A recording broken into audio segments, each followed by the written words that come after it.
नमस्कार। चलिए आज एक ऐसी जिद की कहानी में चलते हैं जो हालातों और किस्मत दोनों को चुनौती देती है। ये कहानी हमें दिखाएगी कि कैसे एक अटूट सपना हर नामुमकिन को मुमकिन बना सकता है।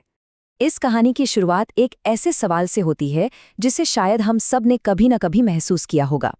क्या कभी कोई ऐसा सपना रहा है जिसे सुनकर दुनिया ने मजाक उड़ाया हो, लेकिन दिल ने कहा हो कि ये तो मुमकिन है? तो चलिए मिलते हैं इस कहानी के हीरो विवान से। विवान एक ऐसी दुनिया से आता है जहां जमीन पर रहना सिखाया जाता है, लेकिन उसकी आंखें हमेशा आसमान के सपनों पर टिकी थीं। विवान की दुनिया बहुत बड़ी नहीं थी। एक छोटा सा गांव, एक बिल्कुल साधारण सा परिवार और उसके पिता जो एक दर्जी थे। उसकी परवरिश बहुत ही मामूली हालातों में हुई, जहां बड़े सपने देखना एक तरह की लग्जरी थी। और यहीं से कहानी का जो असली संघर्ष है ना, वो शुरू होता है। एक तरफ थी विवान की हकीकत, एक दर्जी का बेटा, और दूसरी तरफ था उसका सपना, एक साइंटिस्ट बनने का। ये एक ऐसा सपना था जो उसकी दुनिया में किसी को भी नामुमकिन ही लगता था। देखिए, विवान की लड़ाई सिर्फ गरीबी से नहीं थी, उसकी असली लड़ाई तो लोगों की सोच से थी। गांव वाले उसके सपने पे हंसते थे और स्कूल में बच्चे उसे उसके फटे जूतों के लिए चढ़ाते थे। मतलब हर तरफ से उसे यही महसूस कराया जाता था कि वो अपने सपनों के लायक ही नहीं है। पर विवान ने कभी मुंह से जवाब नहीं दिया।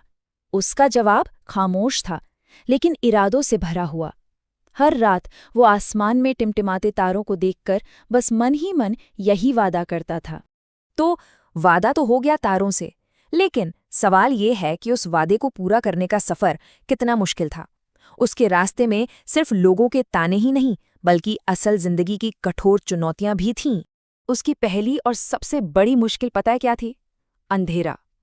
उसके गांव में बिजली का कोई भरोसा नहीं था, और ज्ञान की पहली शर्त ही रोशनी होती है। लेकिन कहते हैं ना, जहां चाह वहां राह। जब घर में अंधेरा होता था तो विवान गांव की उस अकेली स्ट्रीट लाइट के नीचे अपनी दुनिया बसा लेता था। यही उसकी लगन का सबसे बड़ा सबूत था। अब देखिए, नई किताबें खरीदने के पैसे तो थे नहीं, तो वो क्या करता था? पुरानी फटी हुई किताबें इकट्ठा करता, उनके पन्नों को जोड़ता और फिर अपने नोट्स बनाता था।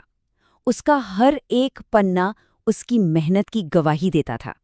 तो सालों की ये जो खामोश मेहनत थी ना, इसके बाद आखिर वो दिन आ ही गया जब दुनिया को विवान की काबिलियत की पहली झलक मिली, और यहीं से कहानी ने एक नया मोड़ ले लिया।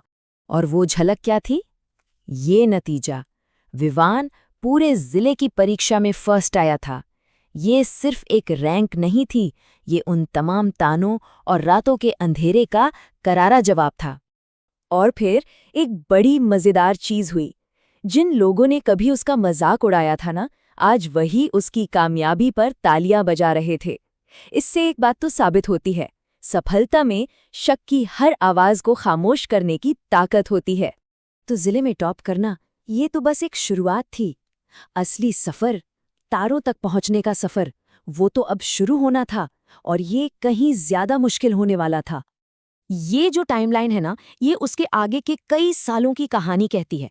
स्कॉलरशिप की मदद से वो बड़े शहर तो पहुंच गया, लेकिन असली संघर्ष तो अब शुरू हुआ था। उसे कई बार फेलियर का सामना करना पड़ा, कई बार वो टूटा भी। पर इस सब में एक चीज थी जो कभी नहीं बदली, उसका खुद पर अटूट विश्वास। और फिर बरसों के इंतजार और मेहनत के बाद वो दिन आया।